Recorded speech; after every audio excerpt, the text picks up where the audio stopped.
the One Show with Alex Jones. And Matt Baker.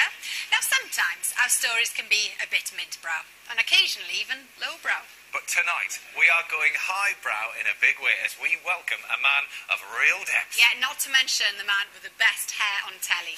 It's Lord Melvyn Bragg. Yay! Good to see you, Melvyn. Thank you. How are you? Get rid of that. I can take it off now. No, it looks great. Leave it on. Now we're going to check how highbrow you are. I'm joking. Now we're just going to check how highbrow you are. We just want to know, what was the last thing you watched on telly?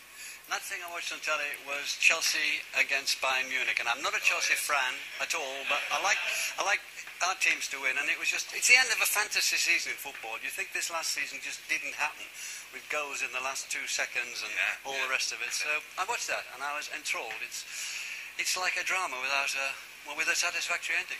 Yeah. We watched it with no sound, didn't we? Balanced on a curb looking through a pub window. It wasn't very highbrow, that was it. No. Anyway, tonight we are going live to the Eurovision Song Contest, because obviously, you know, it's the first of the semi-finals today. Is there time in your cultural calendar, Melvyn, for the Eurovision Song Contest? You mean to watch it now and then? Well, you know. Yeah. Do you dip in and out, do you? I mean, I want to see Engelbert do his stuff. Yeah. And without any question whatsoever. Yeah. And look, I don't follow the Eurovision Song Contest, okay, but from the very beginning, the South Bank Show brought into British arts programmes pop music. Yes. We started our first programme out of the 740 was McCartney, we did Clapton, Hendrix, right the way through, Dolly Parton, because I thought that out of that area came, in the end, art as good as anything else that was going across the road. So I watched the European Song Contest to see Engelbert. That's a perfect lift for Engelbert, isn't it? Yeah. well, Right. here is the very the hump. He is over in Azerbaijan. Here he is. Hello, Matt and Alex. This is Engelbert all the way from Baku. And Melvyn, I'm bringing you some high culture all the way from Azerbaijan. See you later. Look at that. He's even reporting for us on the One Show. That's remarkable. Brilliant stuff. Now, also on the show tonight, find out what happened when our famous 5 friends who grew up in a Bernardo's home together met up for the first time in 50 years. Well, last night was a real tearjerker, so get your hankies ready because it's going to be emotional. Yes. But first, now we all know that councils across the country are having to make drastic cuts, and local libraries are particularly in the firing line. Some have managed to stay open through the dedication of volunteers, but can this work for every library? Anita Rani has been to find out. Last yard, and in the corner at the bottom was the library. And I used to go with my dad on Tuesday nights and Friday nights up the steps. Mr. Carrick was the librarian, and used to say, I think you should read that. I think you should read that. You can move on to that now. And for 4 or 5 sort of crucial years before I went to a school that had a library, I just read and read and read from that library. And it's fantastic, these volunteers trying to keep them open, and they're all over the place. Yeah, and sure. Good luck to all of them. It's for many people, it's the entrance to 100 new worlds. Yeah. And you're a good man, because you did say you're donating your books to a library in London. Yes. Yes, good. Well, we couldn't have you on, Melvyn, without playing a bit of this. It has to be one of the best theme tunes. It's brilliant. Isn't it? Of any. What a prime. Yeah. Now, the South Bank show, it's back on Sunday, isn't it? So Yes. you've got 6-hour-long shows. What subjects are you covering? Well, on Sunday we're starting with Nick Heitner. He's never been a profile of him before. He's the director of the National Theatre, which is, some people think, is the greatest theatre in the world, in the greatest city theatre in the world, and somebody thinks he's the best director in the world. So there's him. Then the next is Pat Barker, who writes wonderful novels about the First World War, really tough, hard, marvellous novels. And then we do Grime. These lads in Bow, in the East End of London, and their music, Dizzy Rascal. Different. Different. And then we're doing the male ballet dancer. We've got Nureyev, Baryshnikov, Da Costa, and Carlos Acosta. And then we're doing women singer-songwriters. And then we're ending with Nicola Benedetti in Venice and Udine and Scotland and Brazil and London, the great young violinists. So I think it's quite a six-pack. It is, what a mix. So we've got a clip from the first episode. Here you are, interviewing Nick, and he's talking about James Corden's play One Man, Two Governors.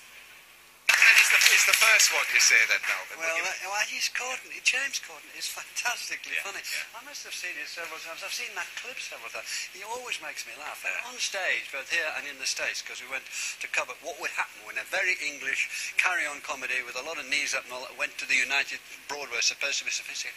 He slaughtered them. Yeah. Absolutely. Yeah. And people were actually almost crying. You know when you're sitting in a big audience, it's rocking, and they were doing that. Good for him. And Richard being such a good writer, it was marvellous. And you're moving on to grime. Yes, moving on to grime. Are you quite surprised that you ended up choosing that as a subject then? No, because we've always gone right across the arts. We should point out that grime is rap music. Grime is Yes. rap music.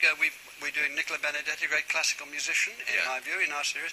We're also doing grime, which are these lads in Bow, in the East End, next to the richest part of the country, Canary Wharf. They're the biggest youth poverty in the UK. And these lads, in these 3 blocks of flats, have made their own music, and they're very proud that it's British, and they won't have American accents, and it's Dizzy Rascal, and Snyder, and Wiley.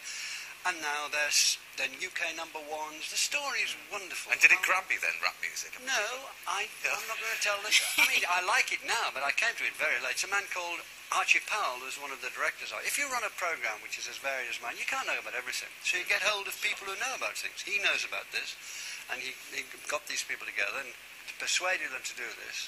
And, they weren't too keen in a way because they'd done it all for themselves. I can't tell you how moving that story is. I really can't. I mean, these young lads had as near next to nothing as you can have in this country, and they're so full of them, full of being British, actually, which moves me very much, and full of what they do. And they reminded me of the sort of Liverpool scene in the early 60s, with McCartney and those guys. They're just going to do music, and nobody's going to stop them, and they're going to sing in a Scouse accent, and so they're going to get on with it. Lovely. And as Matt said, you've interviewed a huge, diverse range of people. But who would you like to interview that maybe is not with us anymore? Well, 2 people. I'd like to, and not with us recently, I'd like to have interviewed Elvis Presley. What would you have asked him? Well, it would have been partly, why did he make so many rubbishy films, but I wouldn't have dared ask him that. I'd have asked him about the early days, Hound Dog, and he got that from Mamalou. But he had the voice of a sorcerer. He could have been a great opera singer. He just had the most wonderful voice. I'd like him. And then a man called Samuel Beckett, who wrote Waiting for Godot, which is one of the plays that I could see again and again. And so those 2, put them together in a room and see what happens. Not bad choices there. Well, the South Bank Show starts its new series this Sunday, 10 p.m. on Sky Arts. Now, late last year, we